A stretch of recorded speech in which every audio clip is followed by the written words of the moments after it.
Olá, boa noite a todos vocês, queridos amigos.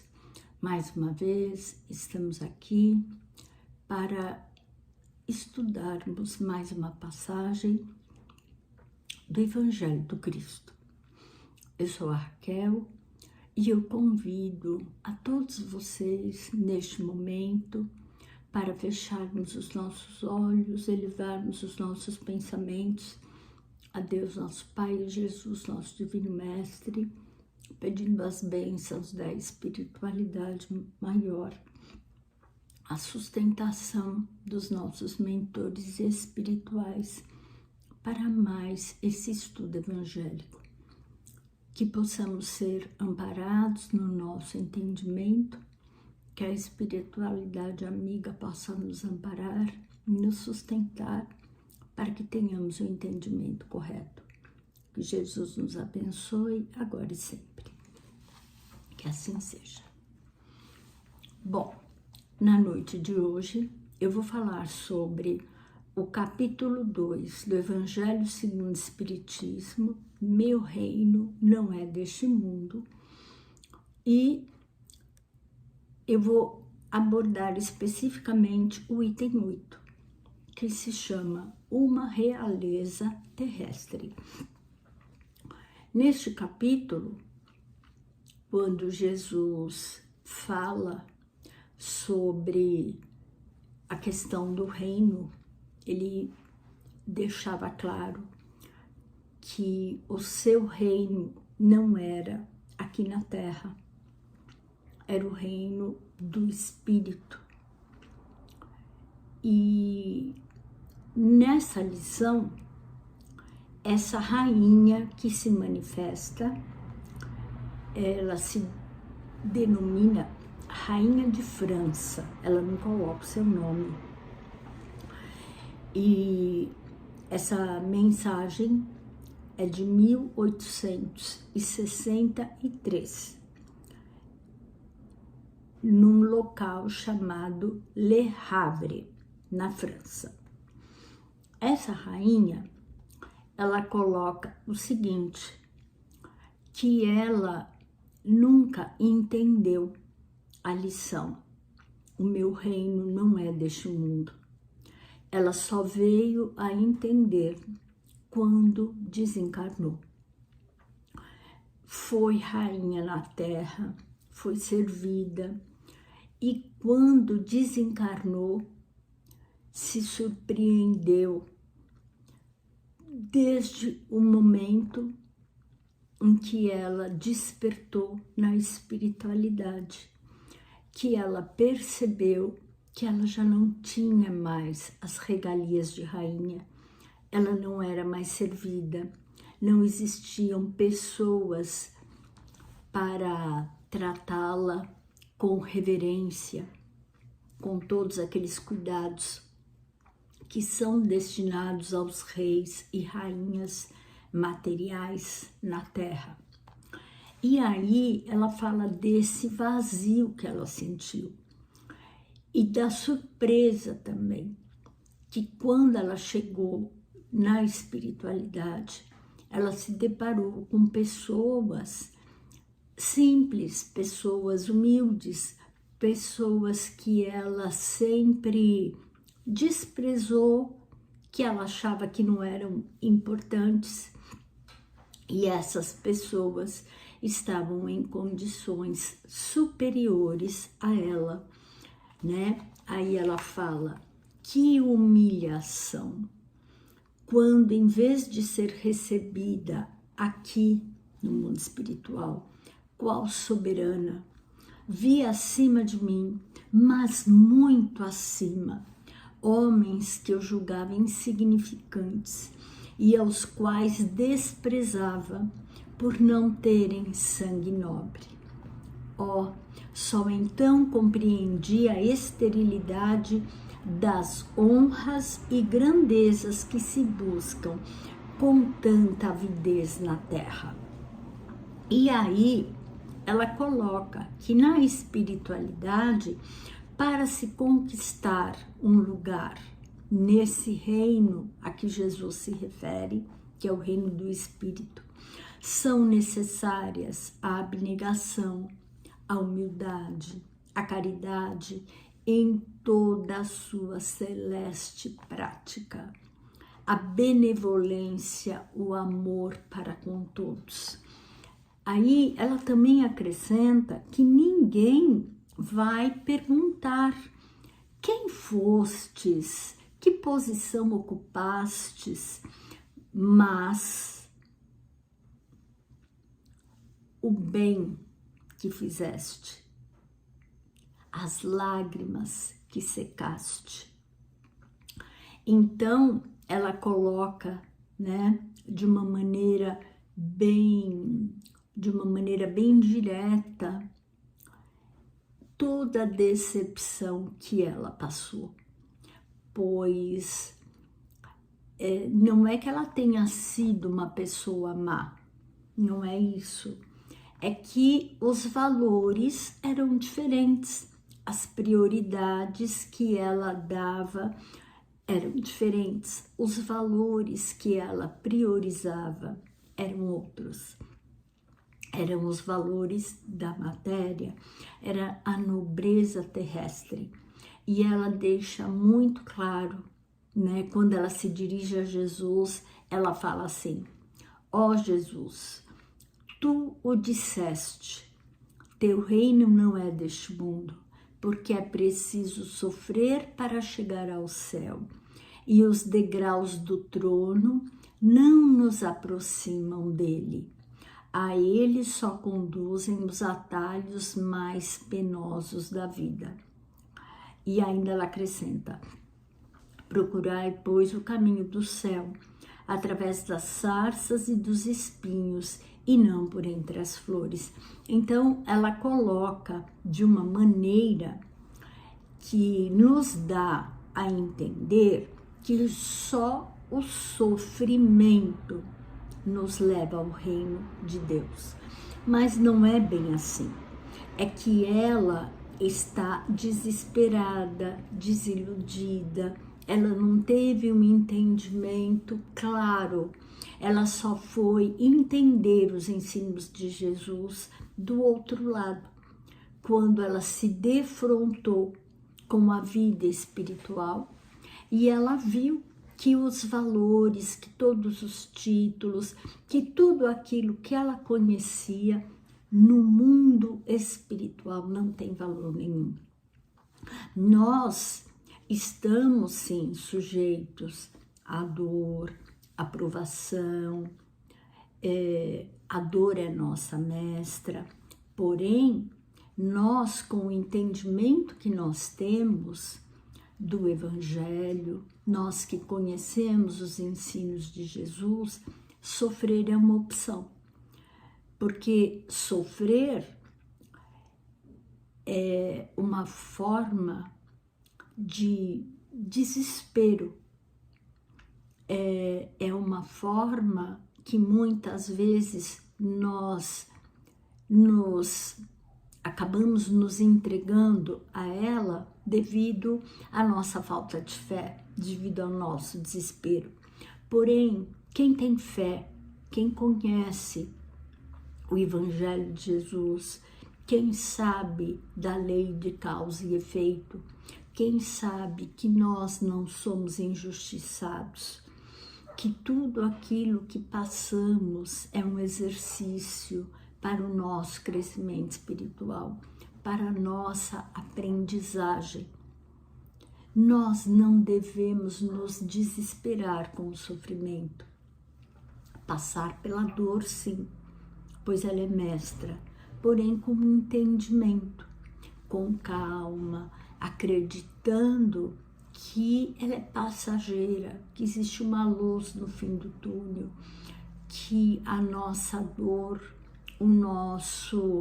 a nossa provação, o nosso momento de dificuldade é como se fosse uma prova. Ele é passageiro, ele vem para nos ensinar, vem para nos testar, para ver se nós aprendemos a lição. Então, sofrer é uma escolha. E nós que temos o conhecimento do Evangelho, podemos sim passar pela prova, passar pela dor, sem sofrer, com entendimento, com fé que é algo passageiro, com fé que é algo que nós vamos passar, aprender a lição e superar. Essa rainha, ela coloca que aqui na Terra nós corremos atrás dos bens terrenos, como se pudéssemos guardá-los, armazená-los e levá-los conosco. E que isso é uma ilusão, porque a gente não leva nada. Nós vamos como nascemos, sem nada. E os bens ficam todos aqui. Tudo aquilo que a gente prioriza na matéria, fica na matéria. O que nos acompanha são os bens que nós realmente precisamos priorizar, que são os valores espirituais, as virtudes. Isso sim nos acompanha. A nossa bagagem para entrar no mundo espiritual, ela deve ser composta por obras no bem, na caridade, por virtudes que nós devemos desenvolver, virtudes que nós devemos alimentar.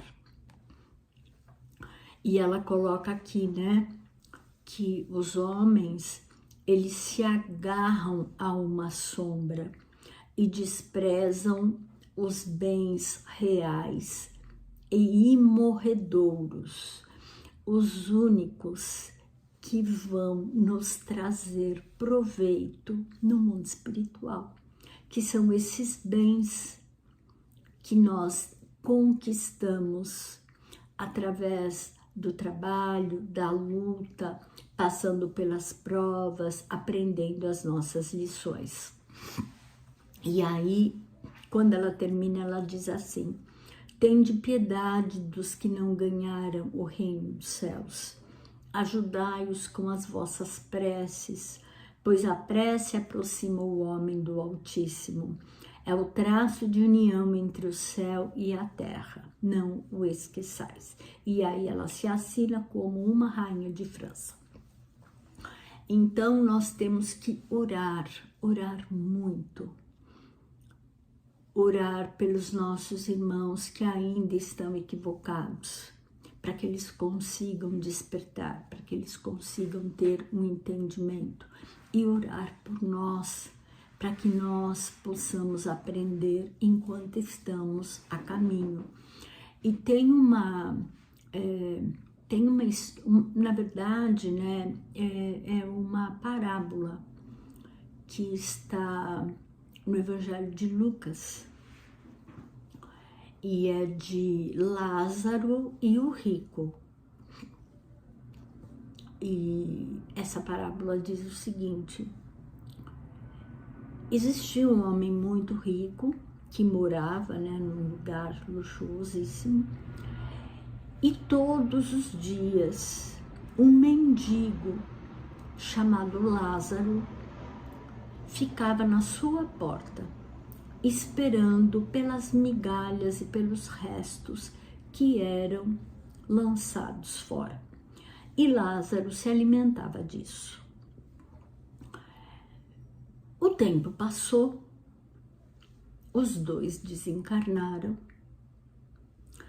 e quando o rico chega no reino de Abraão, ele vê lá em cima, bem distante, uma luz. E essa luz é Lázaro, que está junto com o pai Abraão. E ele, que era um homem riquíssimo, um nobre, ele está no inferno, ele está no Hades. E tem um abismo enorme os separando. Então o rico, aliás, quando ele vê Lázaro, ele o reconhece e ele começa: Lázaro, Lázaro, por favor, venha me trazer um pouco de água para matar a minha sede. Pai Abraão, por favor, permita que Lázaro passe o seu dedo molhado na minha boca para matar a minha sede. E pai Abraão fala que não tem como, pois existe um abismo muito grande os separando. Aí o rico, desesperado, ele fala: pai Abraão, por favor, então peça que Lázaro desça novamente à terra e que ele avise os meus familiares que lá estão, para que eles não errem como eu errei, para que eles não sofram, não padeçam o que eu estou padecendo aqui no inferno. E pai Abraão fala: não, isso é impossível. Os seus irmãos, eles têm Moisés, eles têm a lei de Moisés. E se eles não a executam, se eles não a entendem, mesmo que descesse uma alma do céu, eles não a aceitariam, eles não acreditariam. Então, essa parábola de Lázaro e o homem rico vai de encontro a essa história da realeza, da rainha de França. Porque o rico, ele não era um homem mau, porém, ele não era generoso.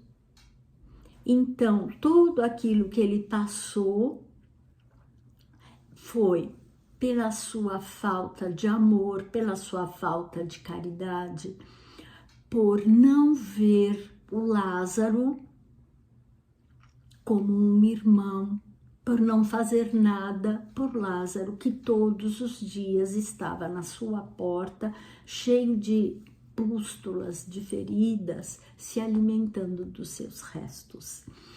Então, meus irmãos, é isso que nós devemos entender, que as coisas materiais, elas existem para nos servir enquanto estamos na matéria, mas somente os valores espirituais é que nos servirão no mundo espiritual. Então, compete a nós, com o conhecimento que nós temos hoje em dia. Hoje em dia, nós temos acesso às lições do Cristo. Nós temos acesso a tudo aquilo que o Cristo nos deixou. Nós temos que vivenciar isso, mudar o nosso comportamento, mudar a nossa postura. Quantos Lázaros passam pela nossa vida? Quantos Lázaros batem na nossa porta? Então nós temos que aprender a ver os nossos irmãos com outros olhos, olhos de amor, de caridade, de indulgência. Nós temos que aprender com essas lições que os Espíritos nos trazem, a valorizar as coisas do Espírito, a valorizar, a desenvolver as virtudes de amor, de caridade, de compreensão, de indulgência, de empatia com o nosso próximo, pois somente isso nos valerá no mundo espiritual e somente isso nos abrirá as portas para um mundo melhor. Então, nesse instante, eu convido a todos vocês para fecharmos os nossos olhos mais uma vez e para agradecer a Deus, nosso Pai, a Jesus, nosso Divino Mestre, por essa lição maravilhosa que Ele nos trouxe. e que possamos, Senhor, ter uma noite tranquila, abençoada, um final de semana tranquilo, que a nossa próxima semana seja de muita paz, de produtividade, e que nós possamos ser sustentados pelos nossos mentores, amigos, e que possamos estar próximos a eles, para entender, para compreendermos as lições, as intuições que eles nos passam. Que possamos ser melhores a cada dia, Senhor. Que possamos desenvolver o amor e a caridade. Gratidão, gratidão. Uma boa noite a todos. Muito obrigada e até a próxima. Tchau, gente. Fiquem com Deus.